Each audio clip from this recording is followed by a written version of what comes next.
Donc bonjour, aujourd'hui une petite vidéo pour parler de la géothermie et de son utilisation par l'homme. Donc la Terre à sa naissance était une planète chaude puisqu'elle est née par accrétion météoritique et depuis sa naissance elle se refroidit en dissipant de l'énergie. Mais son refroidissement est aussi dû à la désintégration du matériel radioactif qui était présent dans son noyau qui va fabriquer de la chaleur qui va donc elle aussi être dissipée.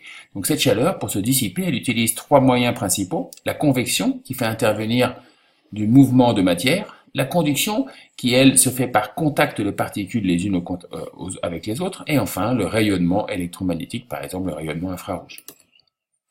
Si je regarde le géotherme de l'ensemble de la Terre, je m'aperçois qu'il y a des zones de convection à l'intérieur du noyau, à l'intérieur du manteau, et que la frontière noyau-manteau est dans la lithosphère, j'ai de la conduction.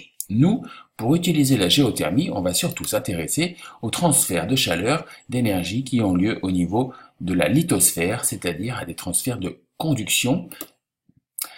Quand je regarde maintenant la carte du monde, je vois que toute l'énergie ne se dissipe pas de façon homogène à la surface de la Terre. Il y a des zones de forte dissipation qui sont les dorsales. Malheureusement pour nous, elles ne sont pas accessibles car sous 4000 mètres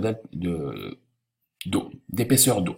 Par contre, on voit que par exemple dans les Andes, ici, j'ai des chambres magmatiques chaudes qui sont dues au phénomène de subduction. Là aussi, en France et en Europe, là, il y a des zones un peu plus chaudes qui pourraient peut-être être intéressantes pour la géothermie. Alors, quels sont les types de géothermie? Si je regarde en France, j'ai deux zones principales, le centre de la France, le Massif central, avec les volcans d'Auvergne, et le bassin rhénan, avec donc une géothermie intéressante. Alors, comment ne pas laisser les joies de la géothermie aux seuls singes? Donc la première géothermie qu'on peut utiliser, c'est la géothermie, ce qu'on appelle de basse énergie, que l'on peut réaliser pratiquement partout à partir du moment où on a des roches sédimentaires avec un terrain imperméable pour fabriquer un aquifère exploitable. En effet, l'eau de pluie s'infiltre, elle va s'enfoncer en profondeur donc dans l'aquifère, et à cause du gradient de 30 degrés par kilomètre au fur et à mesure que je m'enfonce, lorsque j'arrive vers 3 ou 4 kilomètres de profondeur, j'ai de l'eau à 100 degrés. Cette eau à 100 degrés n'est pas suffisamment chaude pour pouvoir générer de l'énergie électrique rentable, on va donc surtout l'utiliser pour le chauffage central. Par contre, par exemple, dans le bassin rhénan, lorsqu'il y a eu un rift continental qui n'a pas terminé de donner naissance à un océan, j'ai quand même une lithosphère continentale amincie par rapport à la normale. Comme elle est amincie, le manteau asténosphérique est donc plus élevé, l'isotherme 1300 degrés est plus proche de la surface et mon géotherme est plus important. Il est d'environ 100 degrés par kilomètre.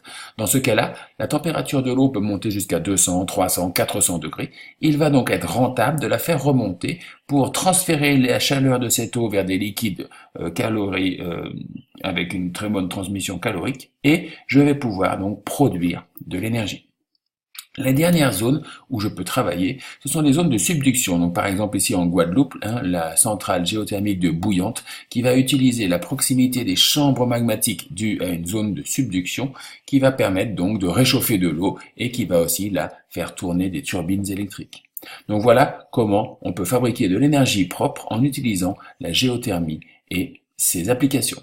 En vous remerciant de votre attention.